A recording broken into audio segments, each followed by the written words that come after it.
Hi everybody, it's David from Doctors of Running, and today we have a good head-to-head battle. We have the Saucony Endorphin Speed 4 and the Saucony Endorphin Speed 3. So there were a couple of updates to the Speed 4 from the Speed 3 that I do think are noticeable and I do think are worth talking about.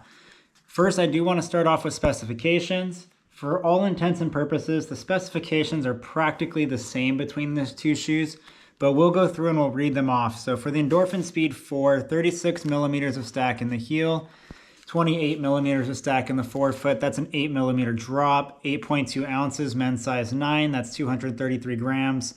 7.2 ounces, women's size 8, 206 grams. Going into Endorphin Speed 3, again, almost identical. 36 in the heel, 28 in the forefoot, 8 millimeter drop platform, 8.1 ounces, men's size 9, 229 grams. 7.2 ounces, women's size 8, 204 grams. So again, for all intents and purposes, the specs are practically the same. So if anything, the Endorphin Speed 4 is slightly heavier, but I mean, they're basically the same. And there's a couple reasons for that. So going into changes and updates before we go into the experience. So the Endorphin Speed 4, there were some changes to the plate. They did add a little bit of torsional rigidity vertically to give you a little bit more stiffness and a little bit more pop coming off that plate. The sock liner did change. They're calling it the SRS, Super Responsive Sock Liner, essentially is what that stands for, to give you a little bit of an extra bounce on top of the midsole in the plate. The upper was also updated as well. And I do think the upper in this model for me is a lot better than the 3. For whatever reason, the 3 crinkled on my forefoot a little bit, and it was consistent, and it always happened, and it kind of annoyed me. But those are kind of like the updates as far as spec sheet goes. Oh, and the outsole. So the Endorphin Speed 4 has a lattice construction there. So I think it's very noticeable. I think the traction is the first thing I noticed on the Speed 4 versus the Speed 3. Very grippy, and it does great, whether it's slick conditions, track. I mean, I feel very good running in this. I've actually run some trail in it as well, and it did just fine. Runnable trail, but I mean, decent declines and stuff, but not super technical and bouldery. But with runnable trail, it was sticky enough and it felt good. But going into the experiences here, starting off with the upper, I mean, I already said I like the Elite 4 upper better, or Speed 4 upper better, but they are still both decently comfortable. So they both have gusseted tongues. They're both padded like a little bit more than the racing model would be, but still on the thinner side because they are still going for a performance-esque feel, but with a little bit more comfort. That's notable on both. I will say the Speed 4 is a little bit more airy. It feels a little bit more plush, ironically, as well. Tongue, it's like a little air mesh there, and it's like a little 2-layer. I don't know if you can see that on the video there, but it goes down, locks down really nicely. You have these extra little eyelets here that kind of wrap around the top and really pull everything in. There is a little bit of a heel counter here, and that is doubled with some sidewalls from the foam. So you do get a real nice heel hold in there. The midfoot, I'd say, is normal width. Forefoot, normal width, maybe slightly wide, but it does kind of taper off towards the top a little bit. But overall, it's a pretty good lockdown. I haven't really had any issues with the Speed 4 lockdown. Not that I had issues with the Speed 3 lockdown, but I think the overall experience on the 4 is just a little bit more comfortable. Ironically, feels a little bit more plush, but still has that performance piece to it. Looking at the 3, you have the traditional eyelets, so that was an update on the upper there. The material itself, a little bit thinner, it feels like. Still decently comfortable, but where the tongue comes in and integrates with that forefoot, for whatever reason, it would always crinkle on me.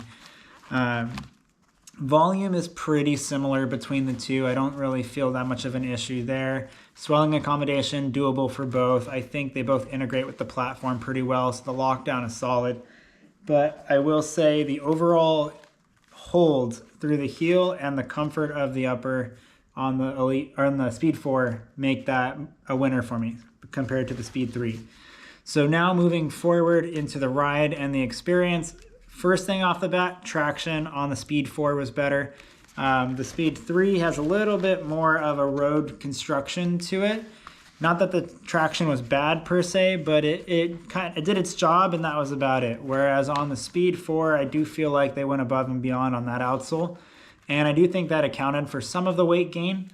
But, I mean, if it's basically the same specs, I'm very happy with that. Looking at the overall ride and geometry, now I don't know how much they changed on the geometry from a platform standpoint outside of the plate. I will say they both have a very balanced feel to it. There is a rocker, there is that speed roll that they have that is noticeable, but it doesn't feel as dramatic as some of the other shoes out there. It still feels like you can load that forefoot. There's still a little bit of flexibility, even despite the nylon plate in there. That's on both.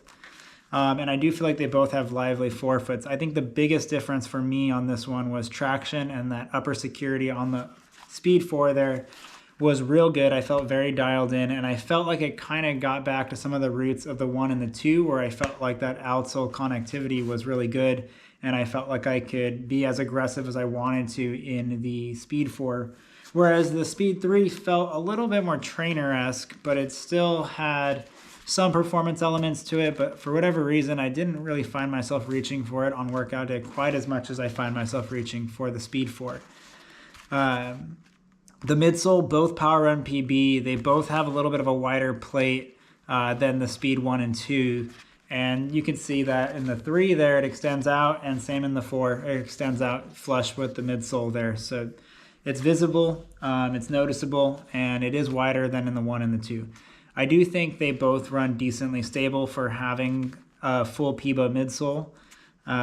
But I will say the stickiness of the outsole and the overall platform of the Speed 4 does feel like it has a little bit more connectivity to the ground.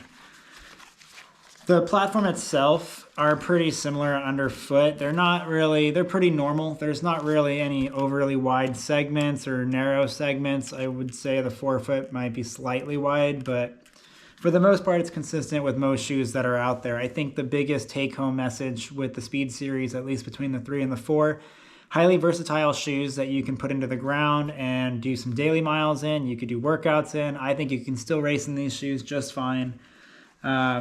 I would lean into the Speed 4 versus the 3 for me personally. I think it fits my needs better. I like that traction and underfoot connectivity. I like the upper experience better. The heel hold feels better, and the overall upper feels smoother. I don't get that crinkling in the forefoot. That might just be a me problem on the 3, but I do think the other components that are added to the Speed 4 do make for a more pleasurable experience for me in these two performance trainers. I think the weight's very competitive, being in that low 8 ounces, men's size 9. I think that is a great training companion weight, and I do think that both of these shoes are winners, and I think that has also been seen in the shoe world. People like the Endorphin Speed series. There's not really a wrong answer here, but for me personally, if I'm choosing between the two, I do like the Speed 4 for me. But the big updates, the plate's a little bit stiffer vertically to give you a little bit more responsiveness, lattice construction, and then a couple changes in the upper. So that is the head-to-head with the Saucony Endorphin Speed 4 versus the Endorphin Speed 3.